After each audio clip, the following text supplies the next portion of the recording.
was born in the summer of his 27th year, coming home to a place he'd never been before. Yesterday behind him, you might say he was born again. Might say he found a key for every door. When he first came to the mountains, his life was far away, on the road and hanging by a song. But the string's already broken and he doesn't really care. Keeps changing fast and it won't last for long. In the Colorado Rocky Mountain High, I've seen it raining fire in the sky. Shadow from the starlight are softer than a lullaby.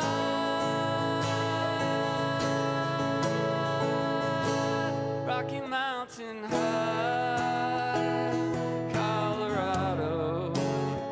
Rocky Mountain High, Colorado. Climbed Cathedral Mountain, saw silver clouds below.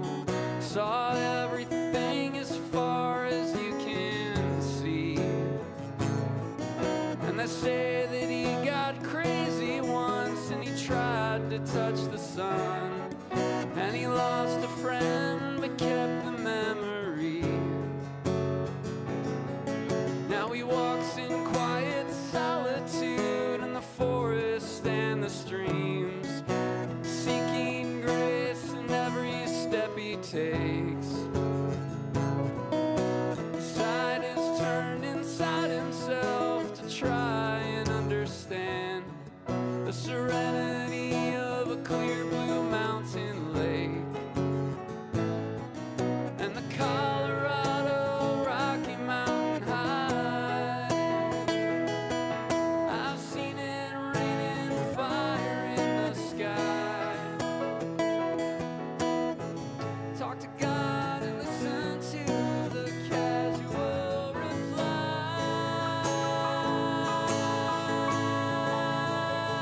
Rocky Mountain High, Colorado. Rocky Mountain High, Colorado. Now his life is full of wonder, but his heart still knows some fear of a simple thing he cannot comprehend. When they try to tear the mountains down to bring in a couple more people, more scars upon the land. And the Colorado Rocky Mountain High, I've seen it raining fire in the sky. No, he'd be a poor man if he never saw an eagle fly. Rocky Mountain High, Colorado. And the Colorado Rocky Mountain High, I've seen it raining fire in the sky. Friends around the campfire and everybody's getting high. Rocky Mountain High, Colorado. Rocky Mountain High, Colorado. Rocky Mountain High, Colorado.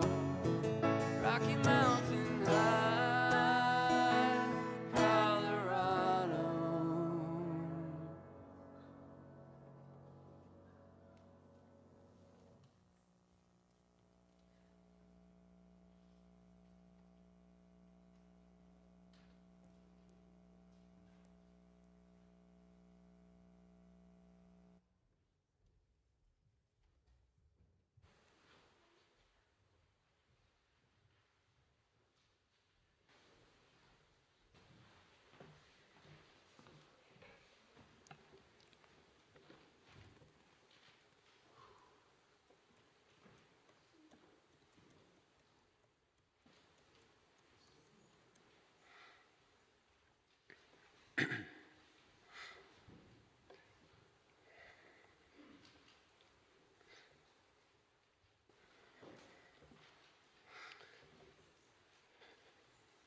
My dad's favorite place to spend time was a log cabin built in 1907 in the Gunnison area.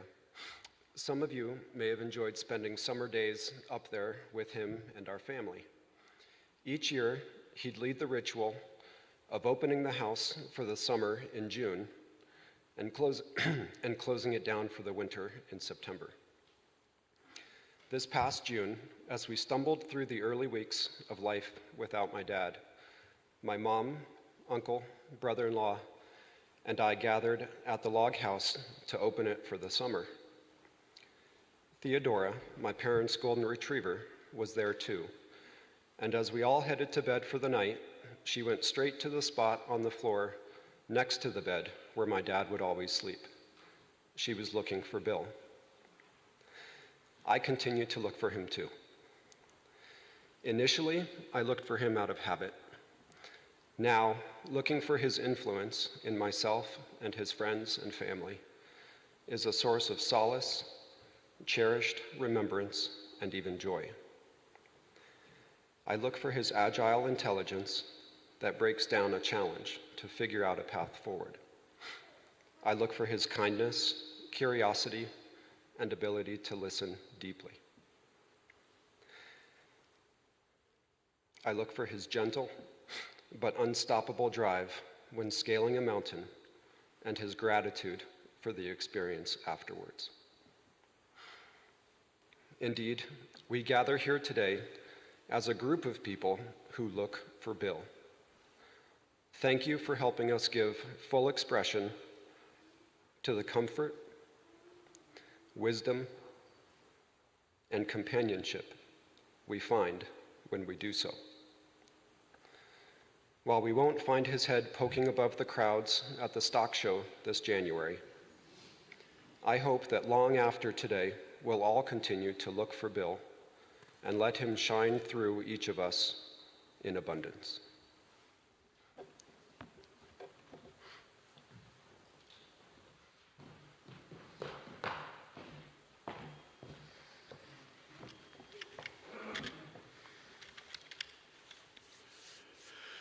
The poet Federico Garcia Lorca wrote, "If I die, leave the balcony open. The little boy is eating oranges. From my balcony I can see him. The harvester is harvesting the wheat. From my balcony I can hear him. If I die, leave the balcony open."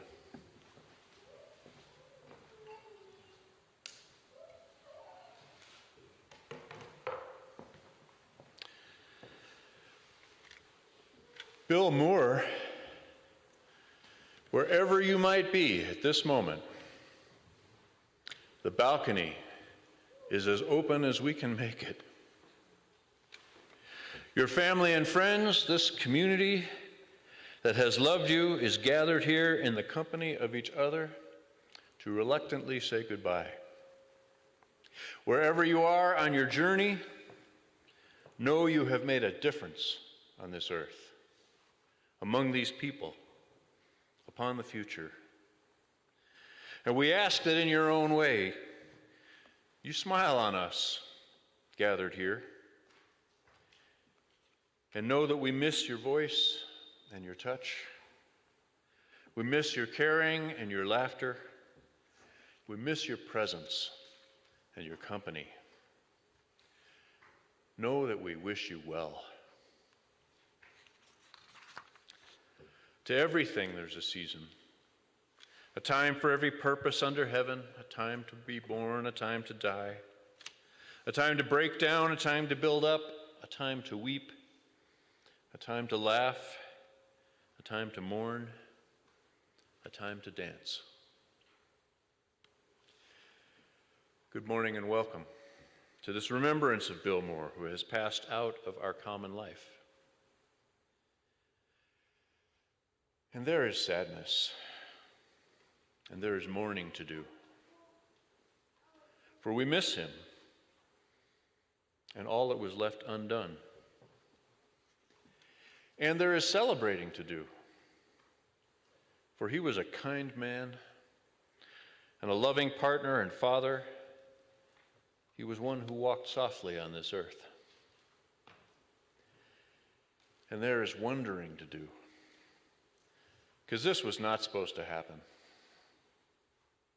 There were years yet to live and trips yet to take and grandchildren to watch as they grew up.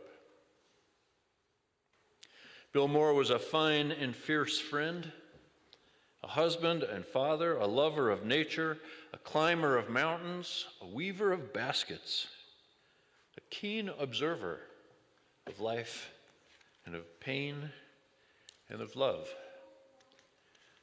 He was the keeper of the family flame.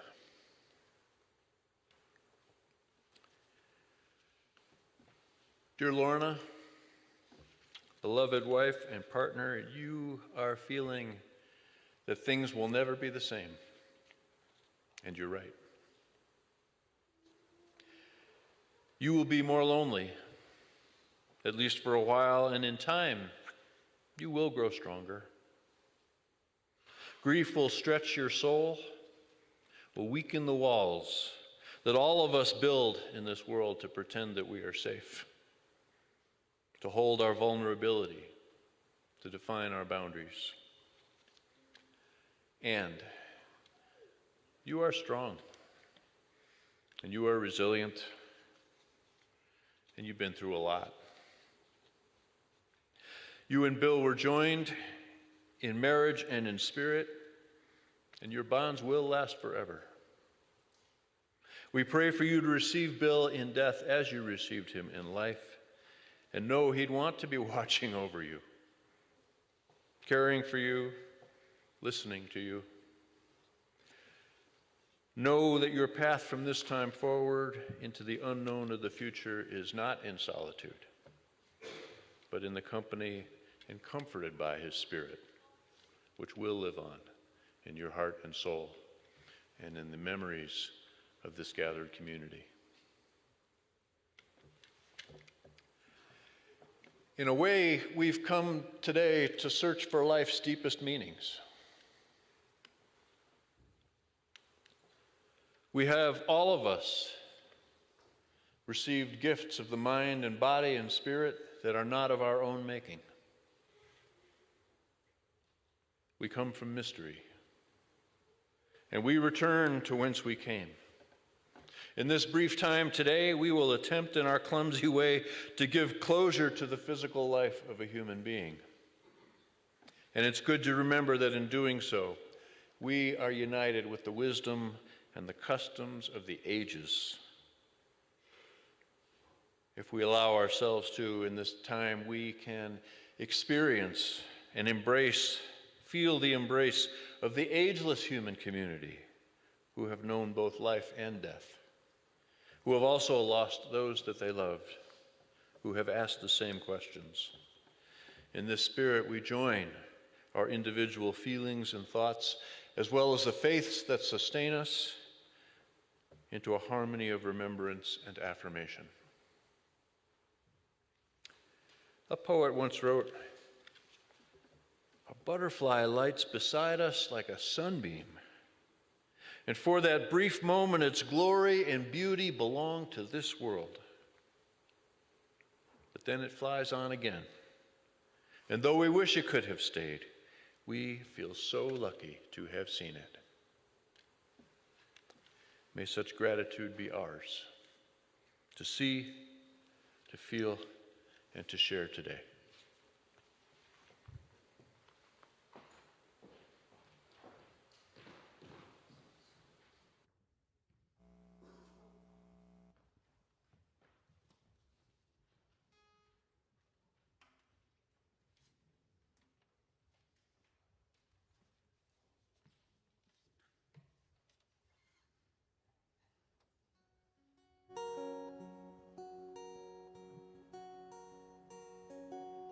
Riding on the city of New Orleans, Illinois Central, Monday morning rail. 15 cars and 15 restless riders, 3 3 conductors, 25 sacks of mail. All along the southbound Odyssey, the train pulls out from Kankakee, rolls along past houses, farms, and fields, passing trains that have no name, freight yards full of old black men, and the graveyards of the rusted automobiles. Good morning, America, how are you? Say, don't you know me? I'm your native son. I'm the train they call the city of New Orleans. I'll be gone 500 miles when the day is done, dealing card games with the old man in the club car. Penny a point, ain't no one keeping score. Pass the paper bag that holds the bottle. Feel the wheels rumbling beneath the floor. And the sons of Pullman porters and the sons of engineers ride their father's magic carpets made of steel.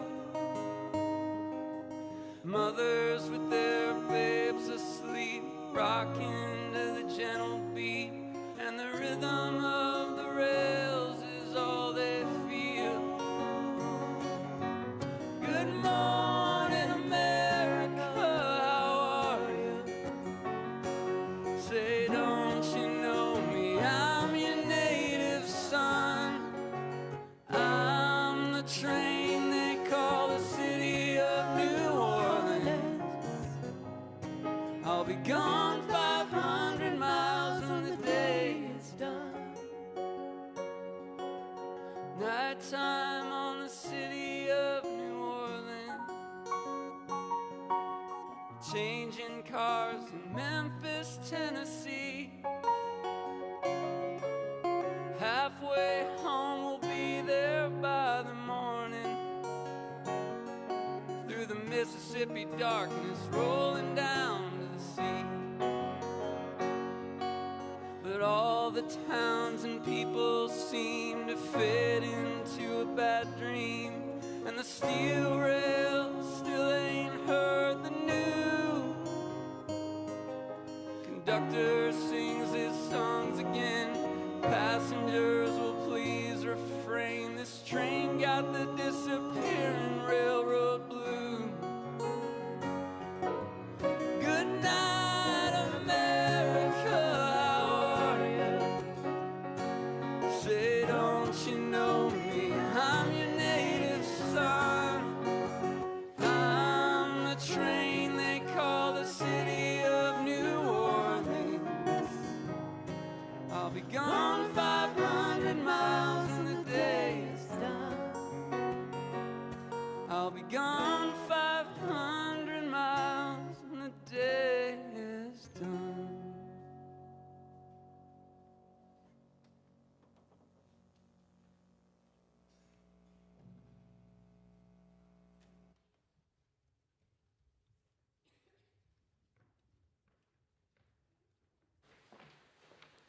Bill loved trains.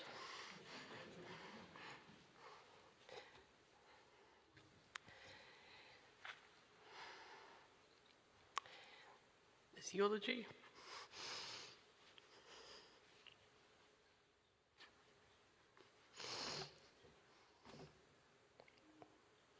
is for my beloved husband of 52 years. As our son spoke so eloquently, his memory, spirit, all the things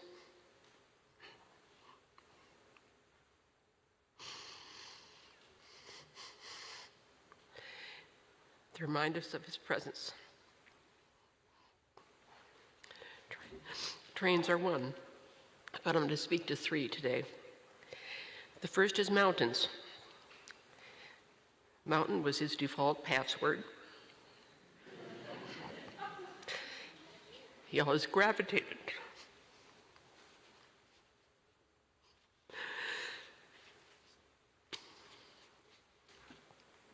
toward mountains during the 54 years that we were together. When I met him in 1969, he just returned from a climbing trip to what was then peaceful Afghanistan. I thought that was pretty cool.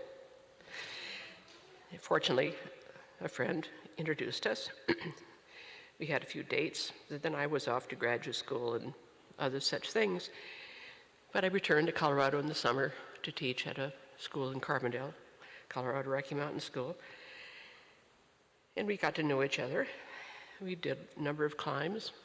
He always miles ahead, but always watchful, making sure that I managed my way around the boulders or whatever other impediments. Our summers were filled with mountain trips from the cabin that my son spoke of. He ascended Colorado's 150 highest peaks and the many 12 or 13ers near our cabin that are less frequently visited, and did so multiple times each summer. He loved to walk along their rocky edges, soak in their broad vistas. He's a testimony to broad vistas, seeing the range of possibilities.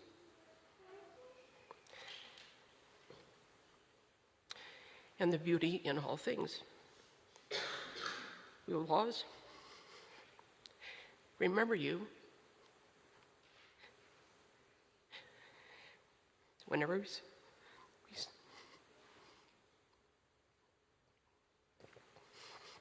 we see mountains, their broad vistas, and beauty. Second is tall trees. Several of you wrote dear condolence notes and likened Bill to a tree. Straight, tall, composed, balanced, with big, sheltering branches. He was always recognizable in a crowd because he was head and shoulders. Excuse me, above everyone else. He was hard to find when he sat down. He was always a source of shelter, holding me, his children, grandchildren, siblings, friends in far-reaching embrace, seeing us with his kindest eyes, helping us with his greatest heart.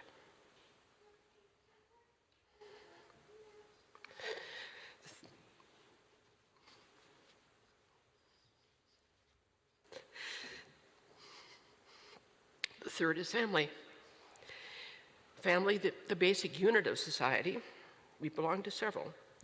The one we were born into, the one created when we marry and have children, and the many family-like work, friendship, religious, or other groups to which we belong. Together, he was not only a source of help for these many families, but one also of direction, sometimes spoken, more often provided by example, but always there. He was our heart, our bedrock, our rod and our staff, as his grandmother used to say, the keeper of the family flame, and for me, an infinite source of freedom and empowerment. We truly can't bear to have lost Bill, but our sight of mountains, tall trees, and the presence of family will sustain us and keep us of our memories of him forever.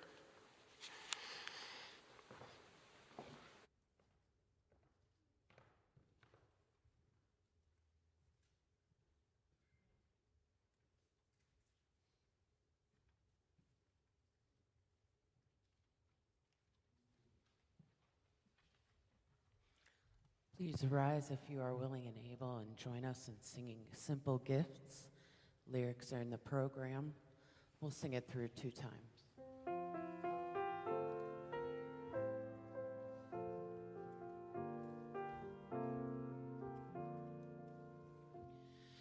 Tis a gift to be simple, tis a gift to be free, tis a gift to come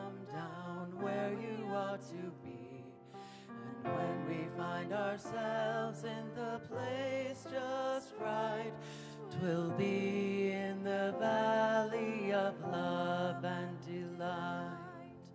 When true simplicity is gained, to bow and to bend we shan't be ashamed. To turn will be our delight, till by turning we come round right. 'Tis a gift to be simple, 'tis a gift to be free, 'tis a gift to come down where you ought to be. And when we find ourselves in the place just right, 'twill be in the valley of love and delight. When true simplicity is gained, to bow and to bend we shan't be ashamed. To turn will be our delight, till by turning we come around right.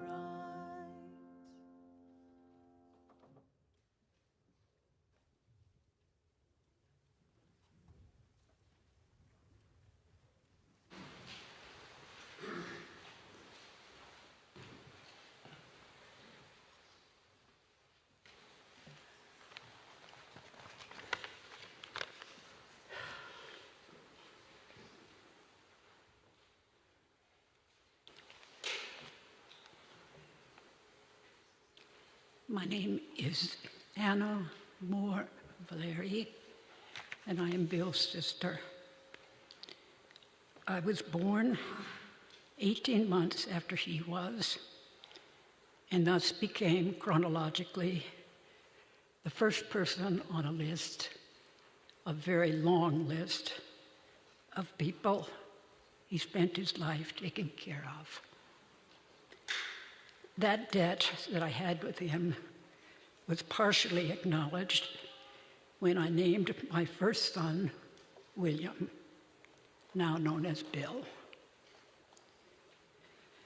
Bill's way of taking care of people was always discreet and appropriate because he had a talent for seeing what was needed and doing it, usually without even being asked.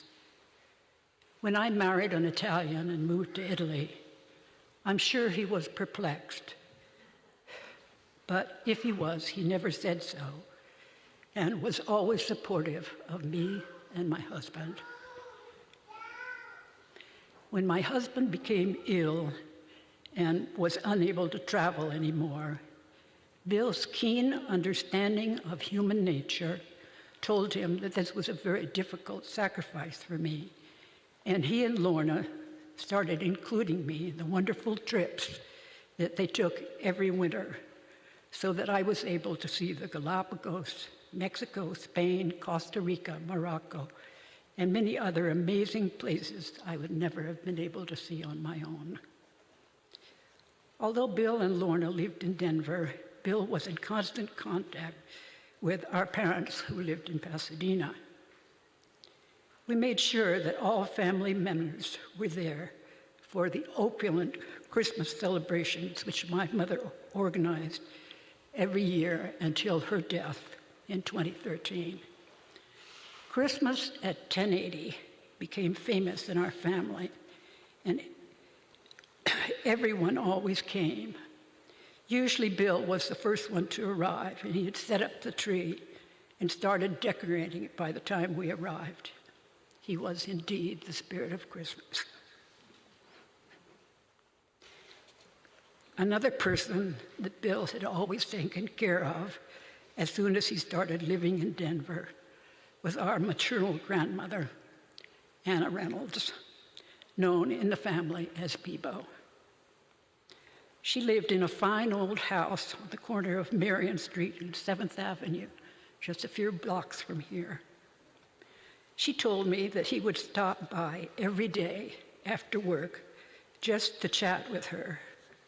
But then, What could be more discreet and appropriate than that for a brilliant woman who was then in her 90s? Actually, the way I found out about this was that I was in Denver one summer, and I was in Bibo's house, and I went and opened the refrigerator, and the refrigerator was full of beer.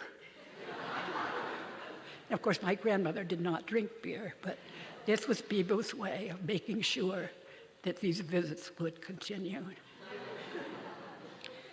Then, of course, there was Lorna, whom he adored and admired. My impression has always been that, starting from the earliest years of their marriage, he dedicated a great deal of time, effort, and thought to finding ways to facilitate her research, which he understood and appreciated, and in promoting her career as an internationally acclaimed scientist, doing everything from accompanying her to Tibet and Bolivia, taking care of the kids, and even cooking dinner. I'm sure that many of you who are here today can bear witness to this generous spirit, and, like me, were recipients of his kindness. Goodbye, Bill. We'll miss you.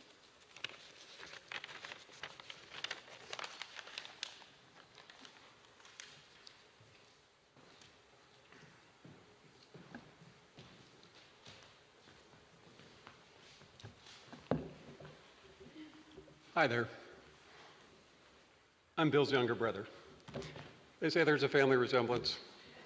He was much better looking than I am.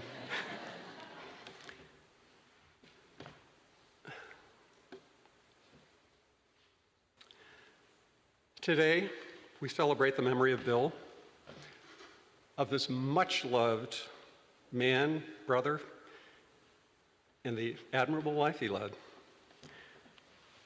He was a guy of many, many remarkable qualities.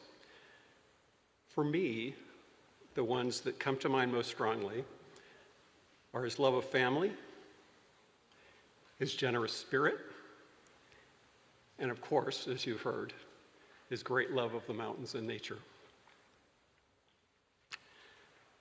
Bill's love of family was really the cornerstone of his life. And as you've heard, he was the keeper of the Moore family flame. As my brother, he expressed that family love to me in many ways over the years. But some of my most enduring memories are of him having my back through many of my life's most painful and tough moments. My brother was there for me, lending a listening ear, providing counsel, or just extending a helping hand. I always felt that he had my back and that he supported me. He also had a generous and giving spirit, and that spirit touched the lives of many people in this room. He loved helping people, and he valued those around him. One of my earliest memories was of us standing by the side of the road on a frigid winter night in the mountains. The family car had hit black ice and slid off the road. I was about 6, and Bill was 18. I was shivering. I remember this distinctly. I had this navy blue t-shirt on, and I was just really cold. But importantly, I was also scared. It's all new to me. Bill, 18-year-old Bill, looked down at me, took off his coat, this giant down parka, and he put it around me. And I have a very distinct memory of this huge, warm, cocoon around me.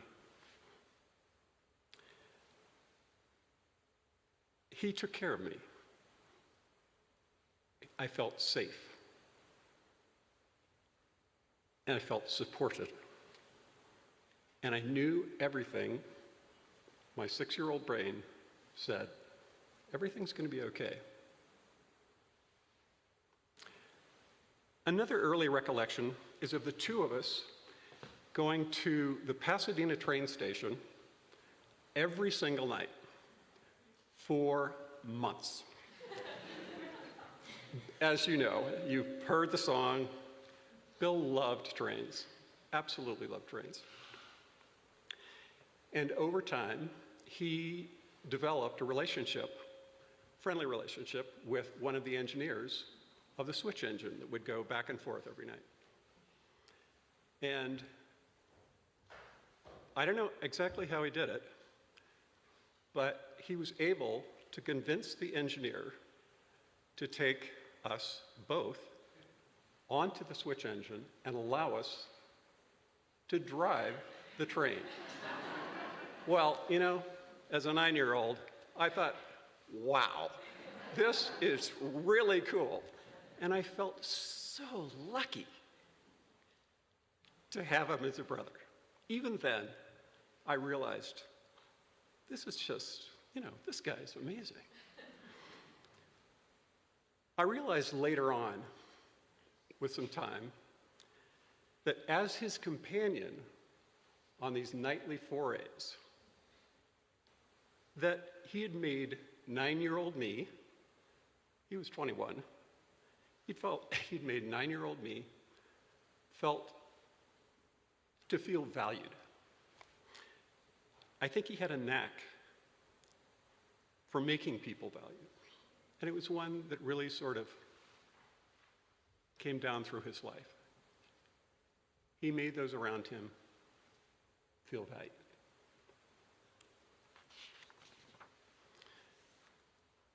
So what about Bill in the mountains? You've heard lots already. I have my own stories. Tremendous passion for the mountains, as do I. It's something that we shared. And whether it was bagging the high points on Fossil Ridge, climbing all the Colorado 14ers and a heck of a lot more, or just staying at the cabin in Gunnison, he absolutely loved it all. I remember so many of our hikes in that area. There was Square Top and Bronco and Fairview and on, just to name a few. But a fairly recent hike with him, not so long ago, out to a high point on Shaw Ridge, really stands out in my mind. It was a bluebird day, that incredible Colorado sky. Just cerulean blue, just amazing. Challenging walk. Bill had gotten a little older, a little slower, as had I. We chugged along.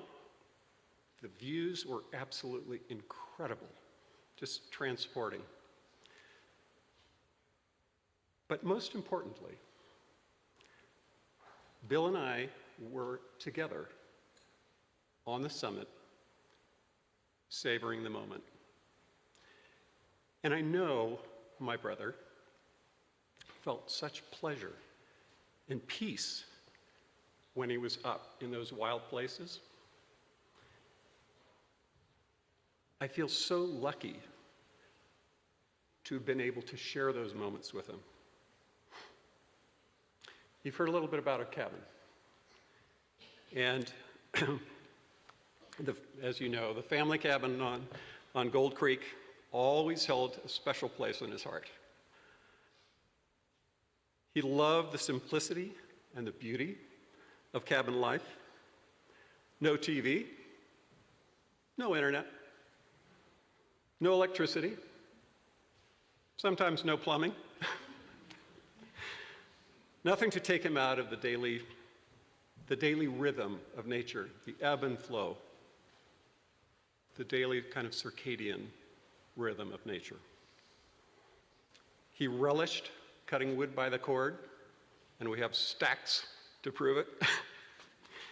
He loved tackling the repair projects that arise in that crazy 115-year-old house. But you've heard mentioned Bill was the keeper of the family flame. I think Bill instinctively knew that the cabin was within those log walls of that cabin, that our bonds as a family, an extended family, would grow stronger. He knew that being at the cabin was really about family, about love, and about nature. With Bill's passing, I feel a mix of great grief, but also real gratitude. Grief that he was taken from us, all of us, way, way too soon. But gratitude for the pleasure and the incredible privilege of having had such an exceptional brother and friend. I learned a lot from Bill, and I want to remember the lessons that he quietly taught through example about love and family, about generosity and service, and about appreciating the simple joys in nature and in our lives. Bill, go in peace, my brother. May your spirit flourish in the mountains you loved. You will live on in my and all of our memories. Thank you.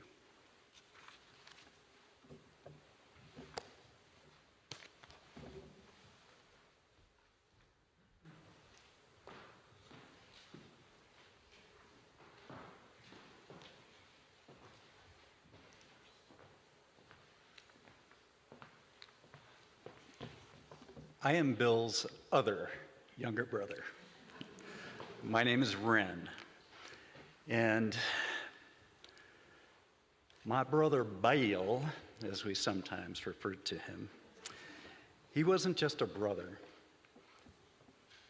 He was a living hero to me, and someone who I greatly admired. He had a godlike combination of qualities which placed him in the pantheon of heroic figures in my life. I could tell you any number of stories, and you've heard some, that would help you understand how I feel about this man. But I've decided to try and sum them up in a few words. In fact, I have 50 words, or traits, or qualities, which I want to share. Perhaps some of these words will resonate with you as we value the memory of this wonderful person. Accessible. He was never too busy to not be there for you. Active. The dude was constantly doing stuff with a seemingly endless supply of projects, which he was working on or activities he was planning or actively involved in. Adventurous. It seemed like he was always out there exploring the world. Anticipative. He was always easy to talk to and be around and would anticipate your interests so that there wasn't any awkwardness in conversations or actions. Benevolent. A more well-meaning person I will never know. Calm. I never saw Bill flustered. Caring. If you were lucky enough to be in his sphere, you knew that he took an active interest on your behalf. Clever/creative. This pertains to his problem-solving ability, particularly in times when he didn't have the right equipment or resources, and how he would figure out solutions or a hack to make them work. Companionly. There simply was no person more companionable than William Arthur Moore. Compassionate. He was always concerned about the well-being of others, regardless of who they were. Conscientious. Bill was always hyper-responsible as an individual and very thoughtful in every circumstance. Constant. Bill was always there and supportive. Curious. Bill was naturally curious about life, and that curiosity drove him to explore the world. Decent. He was always moral and respectable and just a great guy. Dutiful. Bill was the eldest sibling, and he wore the mantle of responsibility like a crown with his family and extended family. Earnest. Bill was always good-natured, but very sincere as well. Empathetic. He was the epitome of someone who was sensitive to seeing things from perspectives that were other than his. Fair. Bill was the very picture of what it means to be fair. Faithful. I've always had a deep appreciation for animals, particularly for dogs. Perhaps it was in this part of, perhaps it was in part for their steadfast loyalty. This analogy is meant to be the utmost compliment. Bill had a canine loyalty, steadfast and constant. Flexible. He was never so rigid that he wouldn't listen to alternative ideas and change his course. Forthright. You would always trust Bill to be straightforward and honest. Fun-loving. By this, I mean it was always a joy to be around him. Genuine. A more authentic person there will never be. Gentle, as people have said before. Bill was always strong, but supremely kind and tender. Generous. He was generous on a regular basis in every way, but in times of great need, Bill was always one who would give you his left arm. Good-natured. With emphasis on good, Bill was always well-meaning and fun to be around. Gracious. This is a quality that our mother had in spades, but Bill had it too. He had a grace about himself which he exhibited in his patience and his kindness. Honest. He was right there with Honest Abe. Honorable. Just the way he comported himself, or just who he was, made you respect him. Incorruptible. Bill was always just glad to be here. There was never anything that anyone could use to corrupt him. Independent. Bill was always driven by the beat of a different drummer and never needed to emulate anyone. He was always himself. Inclusive. Bill always brought you into his fold, and I have been the beneficiary of this throughout my life. Kind. It seemed like Bill didn't know any other way to be. Leaderly. As I said, in our family, Bill donned the responsibility mantle of the firstborn. It was built into Bill's DNA that with the extended family, he was the leader, and we appreciated and respected him for that. Open-minded. Bill was very non-judgmental and open to alternative ideas from others. Principled. He had a deep-rooted sense for what was right and the way it should be. Reflective. Bill was very thoughtful about his conversations and actions. Reliable. His word was his bond. Resourceful. He was always one to figure out how to get it done with or without the perfect resources. Responsive, he never left you hanging and was always impeccable about staying in touch and responding.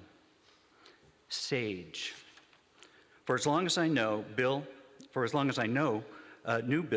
he seemed to have an inner wisdom in which he was able to share impeccable knowledge and good judgment. Solid. Bill stood and forever will stand like the Rockies, which he loved. Trusting. He had an implicit belief in you which never wavered. Uncomplaining. Regardless of the conditions, Bill was always Mr. Stoic. Understanding. He always had a way of responding or reacting which was exactly the way you'd hope a friend would react. Undogmatic. Bill had an inner spiritual wisdom and spirit which was unconstrained by external constraints. Venturesome. Never complacent, Bill was willing to take calculated risks which ultimately enriched his life and the people around him. Warm. Like a hearth, being around Bill always made you feel comfortable and loved. Youthful. Bill was always young at heart. He never seemed to age. He just got better. And finally, heroic. This combination, along with others unspoken, made Bill more than just a brother, but a hero of mine.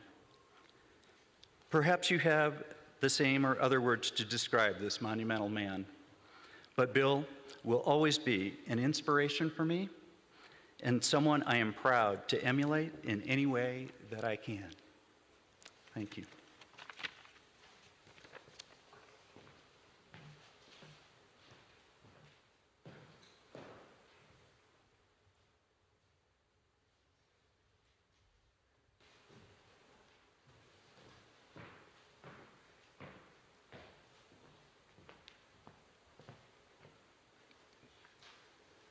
Good morning. My name is Matteo Valeri. I'm Bill's nephew. I would like to start by saying thank you. Thank you, Bill, for an inspiring life of kindness, compassion, generosity, and great courage. Thank you, Lauren, Agassi, and Jay, for this celebration of the wonderful life of our remarkable man. This is a celebration. Yes, we are in grief, but we didn't lose Bill. When you lose something, you don't know where it is. I know exactly where he is. He is in the thin air of the high peaks he climbed. He is in every inch, every nail, every creaking sound of the cabin in Gold Creek. I see him in that spark in my mother's sad yet hopeful eyes.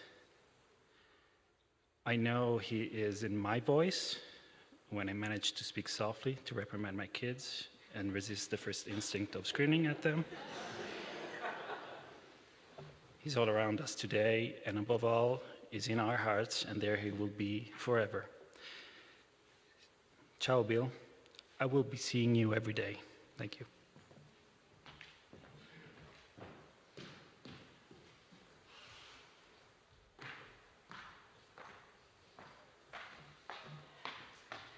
My name's Francesca Schluter.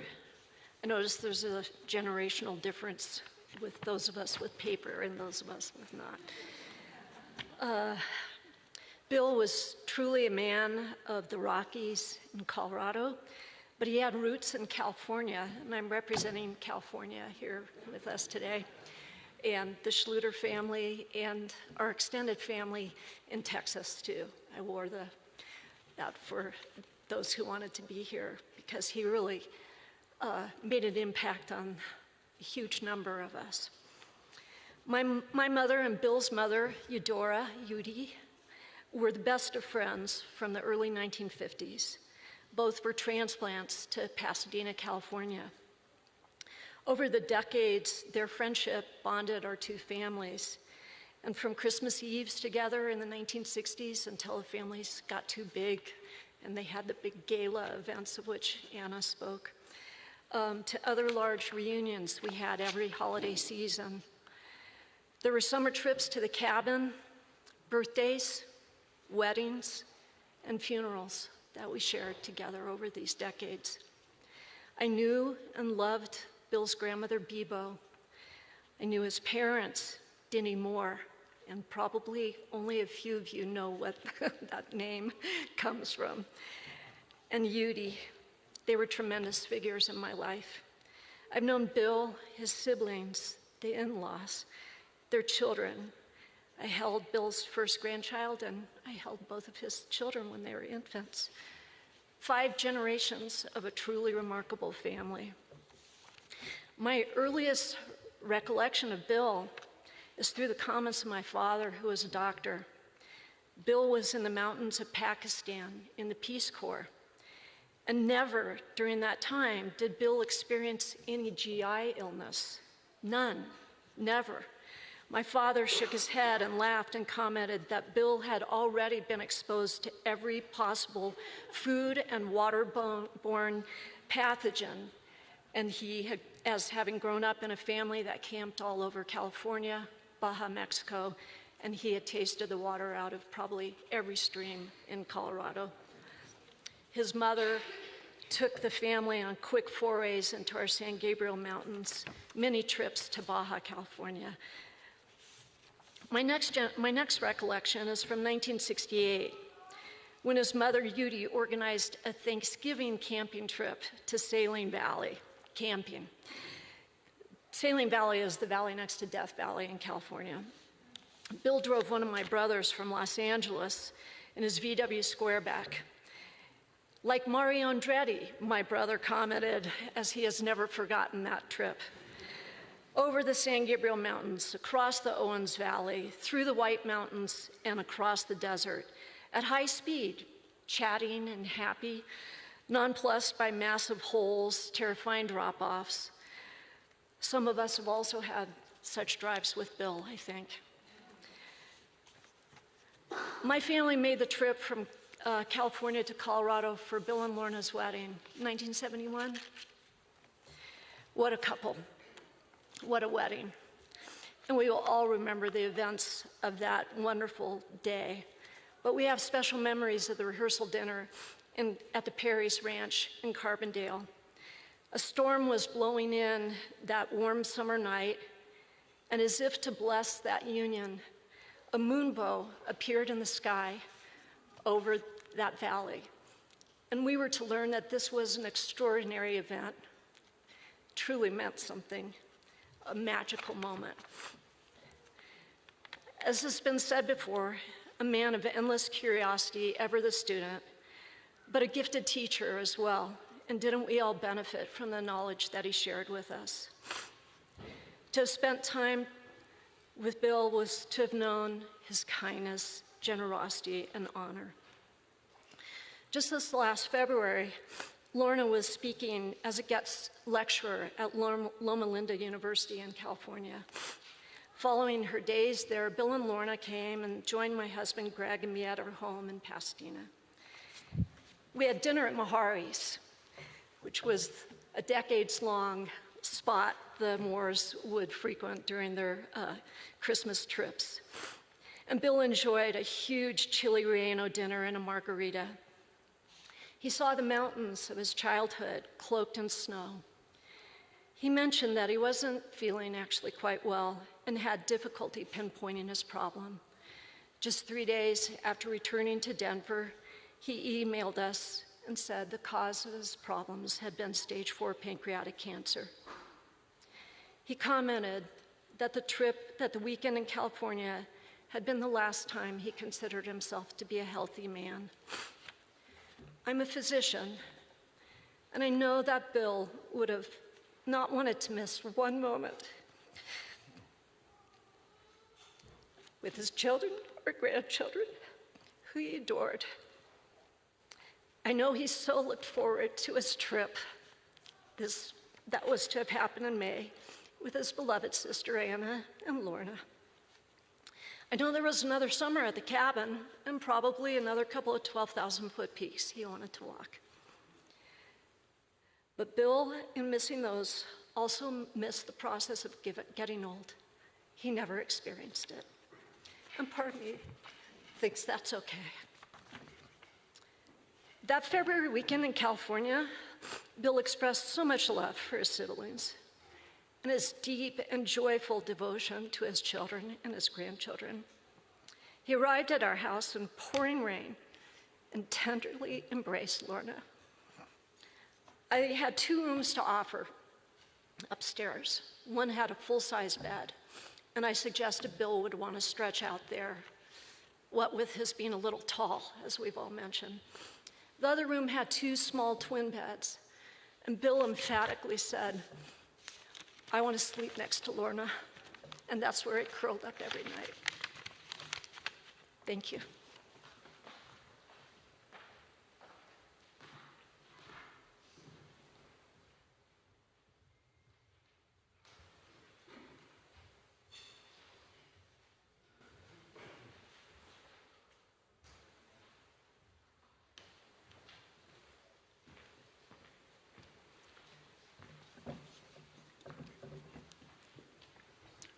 Good morning. I'm a friend of Bill's, George Hovey, and I first met Bill in the early 1980s, and we were both working for a large international consulting company. After learning of Bill, my initial observations were he was an exceptional professional, he was an excellent writer, and he was a really nice guy. During the first few months of our projects, Bill announced that he needed to be away from the project for a while because he was going to go with Gussie and J.A. To visit and stay with Lorna, who was in Tibet doing her research, and he was really excited about that. That was the first of many, many, many adventures that Bill went on. The next thing he announced was that he needed to take the Christmas period off, because there was an annual Moore family get-together in celebration in Pasadena at Anson and Udi's house, which was an annual event in the Moore family. So from Bill's observations, he maintained this lifelong focus on his family, adventure, and meeting his insatiable curiosity. He was always calming, gracious, and concerned for others. You've heard of the cabin. I considered it nirvana. It was just such a special place, and I have such fond memories of visits to the cabin. Just every visit included a delicious dinner, and then to temper the cold, we would start a fire in the beautiful large fireplace. And then we have some great discussions. And then we'd end the night with a Scrabble game. It's a lost cause for me. With Udi, Lorna, and Bill, I was historically always at the bottom of the list. But it was wonderful. There was one point where Bill and I were the only occupants of the house, and so we played Scrabble in the kitchen, and I thought, this is my time. I'm really going to be able to do it. Much to my chagrin, I found out how many X's and Y's and Z tiles there were in the game, and so it was a lost cause. Bill was really gracious and very, very helping in my continued losing record. At dinner, Bill would suggest that, well, let's go for a walk the next day. So we went, and he suggested a path and that. And so I would kind of creep away and I'd look at some of the quad sheets to see what the path that he picked. Bill's walk was measured in miles and miles and miles and so many thousands of feet vertical. So, as you know, Bill was an avid mountaineer, and I'm not. So, as mentioned, Bill always had an activity or a project underway. He would figure out how to perform kind of unique activities. Some of the things that he did were build a shed, winter shed for the Suburban, the vehicle that we all bounced around the mountains in for decades, and which was quite fun. He constructed or replaced the water pump that went out that was necessary because it pumped the water from the creek up to the storage tanks way up on the hillside. He bear-proofed the back screen because that's where they stored the food, and the bears were helping themselves to some of the produce. For decades that I knew Bill, he always had his next international or domestic adventure in sight. I had the opportunity of joining him for a few. One was chasing the Union Pacific Big Boy steam engine across Wyoming. Lorna was with us. And then going down to Lamar to see the snow geese viewing and celebration. Many excursions to the Alpine Tunnel, and attending the opening night gallery of Lorna's friends, Art in Houston. For their 50th anniversary, I sent Lorna and Bill a brief congratulatory video. In it, I described each of them, their marriage, and their life together as exquisite. I can't think of a more perfect word for them. A short time before Bill's passing, I had the opportunity to visit him. He was frail, his voice was a whisper. He shared his prior day family outing of going to Pawnee grasslands and the Arsenal Wildlife Refuge. He discussed the family, what he saw, the environment, and the history. He enjoyed the adventure of 2 carfuls of family members that he so loved. In parting, I asked him how he was, his mental and emotional feelings, and he whispered to me that he was in peace. To his end, with great grace, he demonstrated his lifelong focus on family, adventure, and his curiosity. I am so blessed to have such an amazing man as a friend.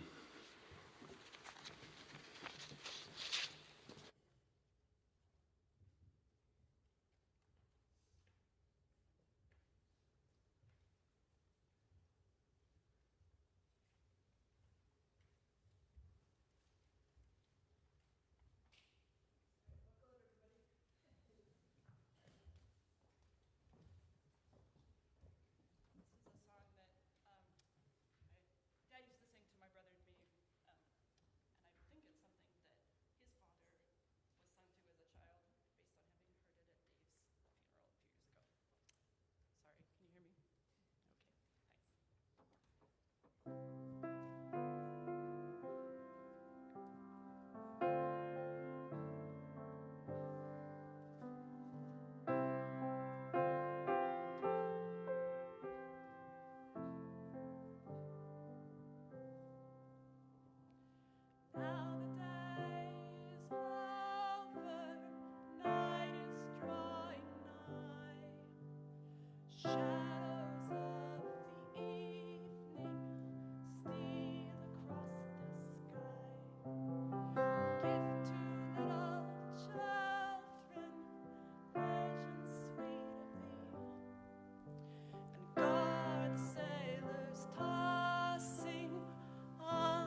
we have set aside a little time for anyone who is present who would care to share a memory, a reflection, or a thought.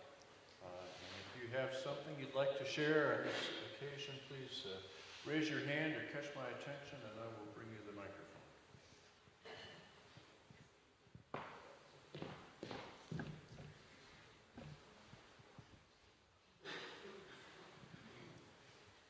Hello, everybody. I'm Jean McCullough's daughter.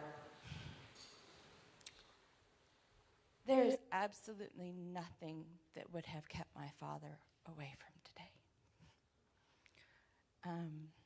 He and Bill and Lorna and the rest of you shared so much. You shared it with my family, and it continued on and on and on.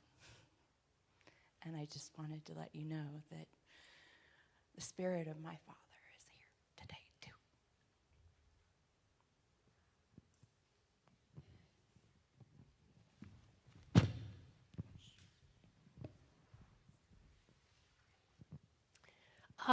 I'm Chris Citron Moore and Cornelia Moore. I met Bill Moore and Lorna New Year's Eve, 1977, and happened to meet David Moore.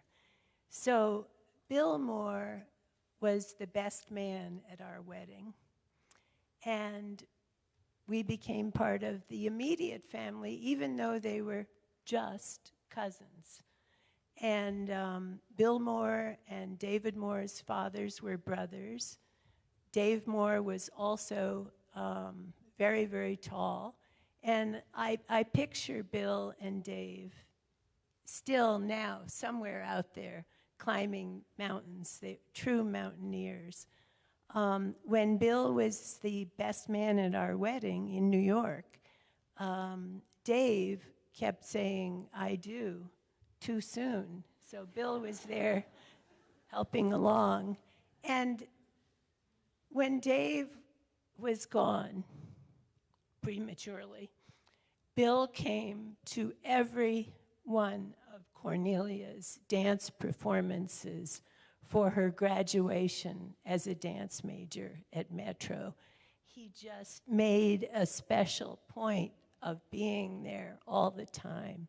And he was so welcoming. And we care deeply about him, and he's more than a cousin. Thank you.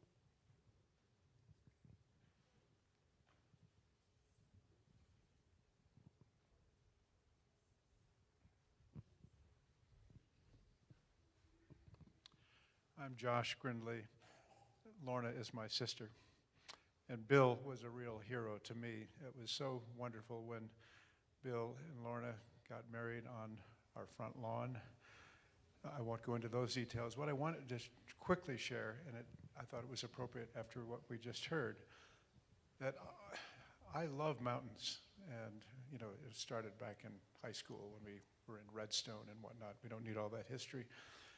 But climbing mountains, I think, is an incredible experience. There's so many things going on in your mind, in your legs, in your lungs. One of the more climbs, I did a number of hikes with Bill, but never, unless I'm forgetting something, a major climb. But one significant climb that I did with Bill, and it was with David. And I believe it was Snowmass, or something in that vicinity, which were very familiar mountains. But I just remember the experience of the three of us going up and getting on some pretty sharp ridges that were mentioned in Lorna's comments. So I'll never forget that trip. And to me, the mountains just mean so much for remembering Bill.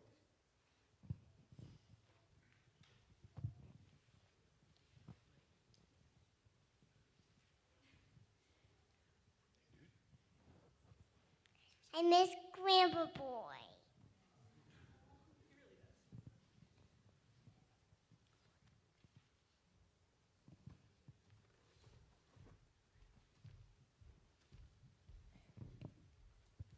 I'm Tom Glenn, and Bill used to join us every year for many years. We have a ski club that we go to, the 10th Mountain Hut trip each year, and actually a while back sometime it was two trips a year. But Bill was incredibly strong. He was always one of the strongest members of our group. And last January, he set the record of being the first octogenarian of our group to make it up to one of our hut trips. But anyway, one of the funny stories I have about Bill was we had a fellow that it was sort of his tradition. He would carry a brownie mix up on one of our hut trips, but he would always sneak this brownie mix into somebody's pack.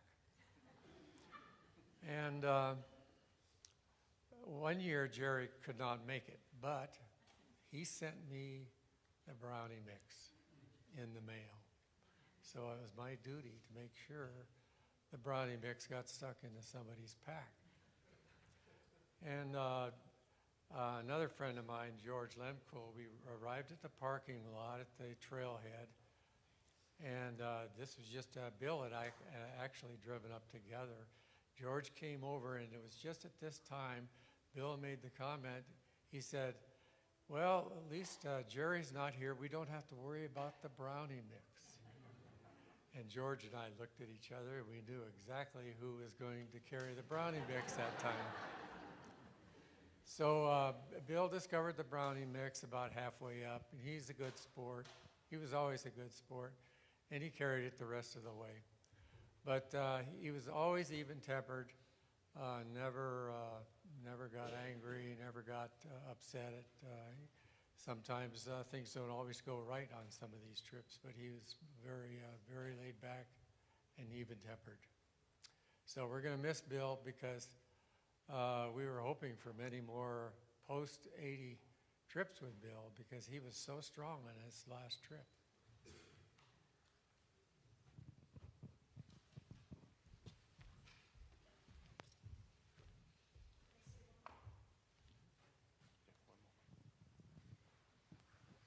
Hi, I'm Emily Moore, Jay, or John's wife. And I just was wanting to say that one thing I loved about Bill was how engaging and just awesome he was with our kids.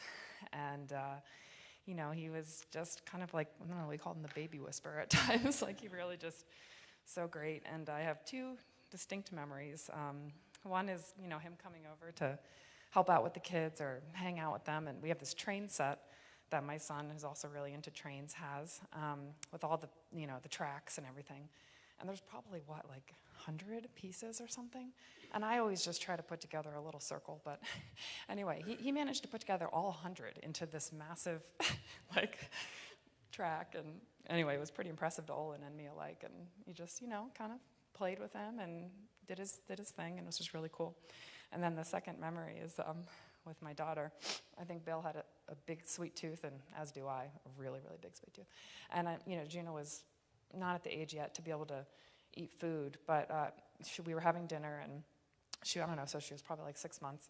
And I had left the room, and he come back, and he decided she was ready to have a peanut butter cookie as her first thing to eat, which was, at the time, I was like, okay, well, peanut butter's an allergen, and it's a cookie, but she was fine. And, anyway, I just thought those were great, great memories.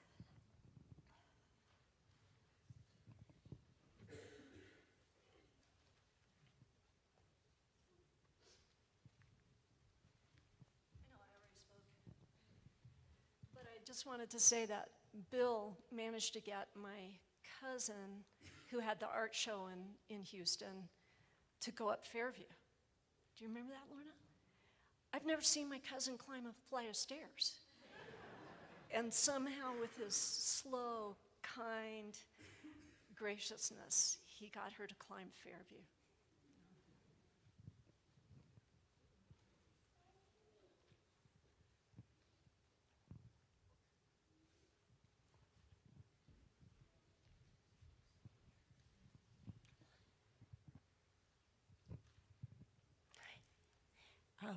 I'm just a neighbor. And I decided to speak because nobody mentioned the garden. And I used to walk my dog, always by their garden every day on my way home from visiting a friend down the block.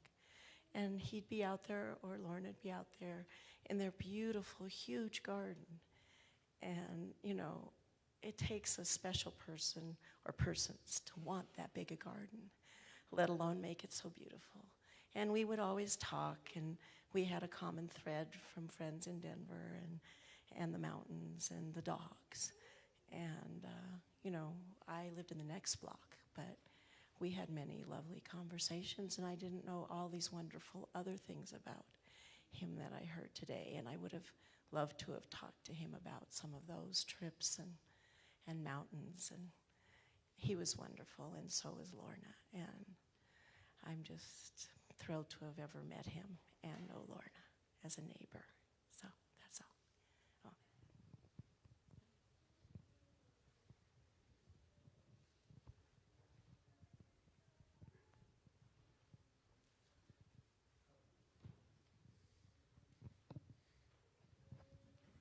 So I didn't tell you any of my stories, which I have many, many, many of them. But I did want to share one, and that was about Bill and Lorna's inclusiveness. And I was a student down in Colorado Springs at Colorado College, and but I grew up in Los Angeles, and so I was so fortunate because I had both my grandmother and Bill and Lorna here in Denver. And one of the things that I remember is that they both always included me in anything that I cared to be involved with. And one was a trip my freshman year for Thanksgiving. We went out to Canyonlands and we went camping. And it was just really special because I had no plans, nothing going on, and I was kind of stuck there. And they opened up their doors to me coming and being involved in their life. And this was something that started much earlier than even then, when I got the opportunity to go on a wonderful hiking trip in the San Juans, where we took the narrow gauge between Silverton and Durango, and we got off halfway, and we went on a climbing expedition of Sunshine Peak and Aeolus, and it was just an absolutely wonderful memory, just the three of us.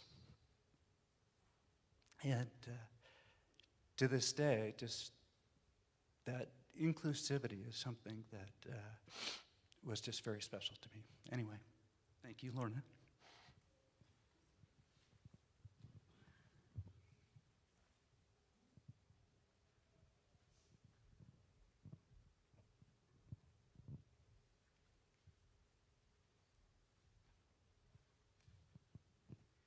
Music?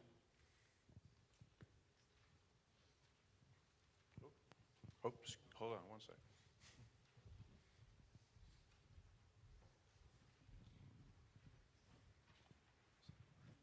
I'm Bill's yoga teacher. And so that was not mentioned. Yes, I'm here. So that was not mentioned, but I've known Bill a long time. And inches and inches and years with Bill. And I also have a group of the students who shared his class here with us. Excuse me. Bill was always in the middle of class. He put himself in the middle of class, and so he was always overarching. Like the tree that people have talked about. And it was always a joke that, you know, who gets Bill's foot today? you know, who gets Bill's finger today?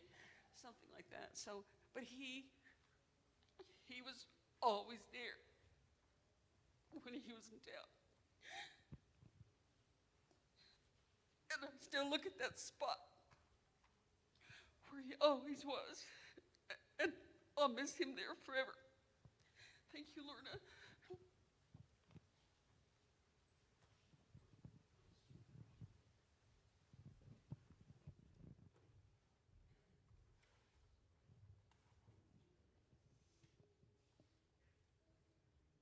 Would anyone else like to say something?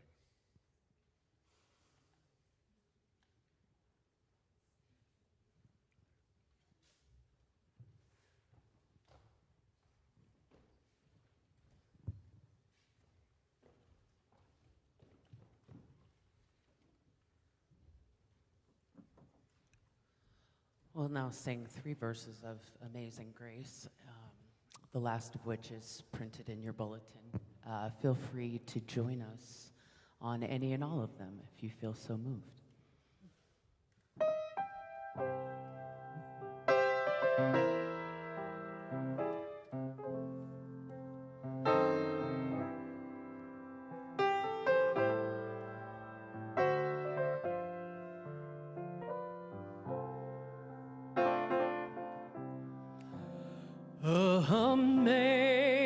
Amazing grace, how sweet the sound that saved a wretch like me.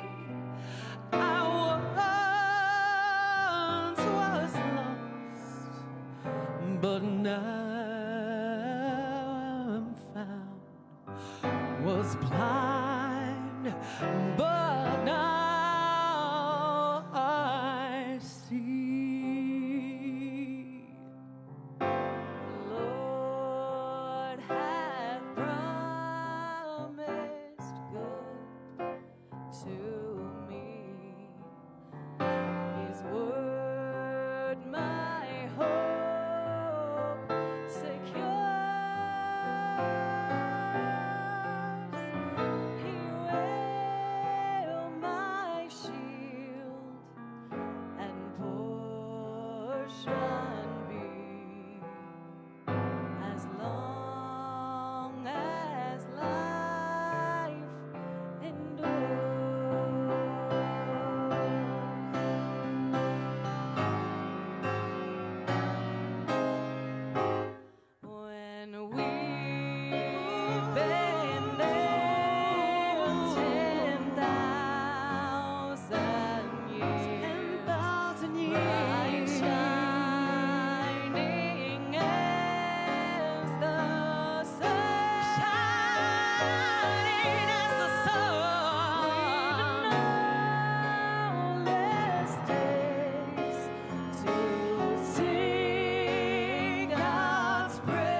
In your program, it says this is a time for a summation, which is ridiculous.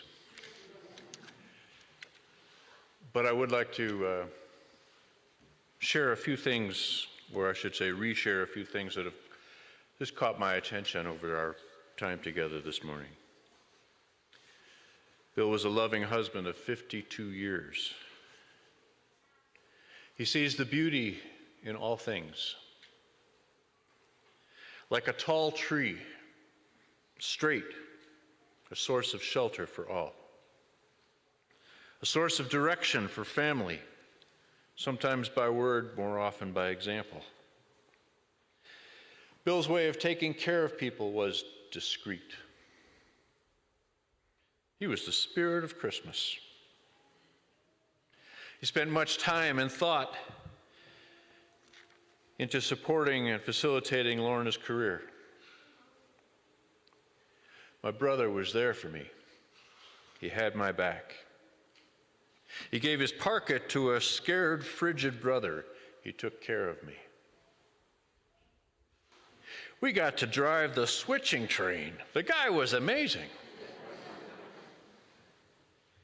He relished cutting wood by the cord. Some lessons from knowing Bill were about love and family and appreciating nature. He was not just a brother. He was a living hero.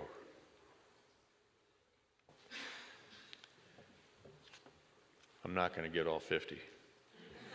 Accessible, active, adventurous, calm, caring, clever, creative, curious, authentic, generous, a leader. He's in my voice when I remember to speak softly. Like Mario Andretti driving through the mountains and deserts, a moonbow over the wedding. He would not have wanted to miss one moment with his grandchildren. I want to sleep next to Lorna. Bill's walks were measured in miles and thousands of feet in elevation. He was our best man. He snuck brownie mix into someone's pack. He was a baby whisperer. His life was exquisite, and he whispered that he was at peace.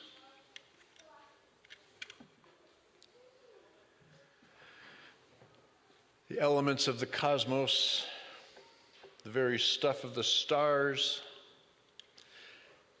coalesced and became the living person who was Bill Moore. That person touched and shaped our common world. The force of his life, his personality, the truth of his love was part of the onward urge of evolving creation. We are, and we are more, because Bill lived. The tree of life to which we often allude is the symbolic tree of generation following generation, from time into time.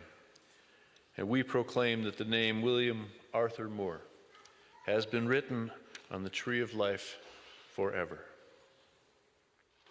Amen.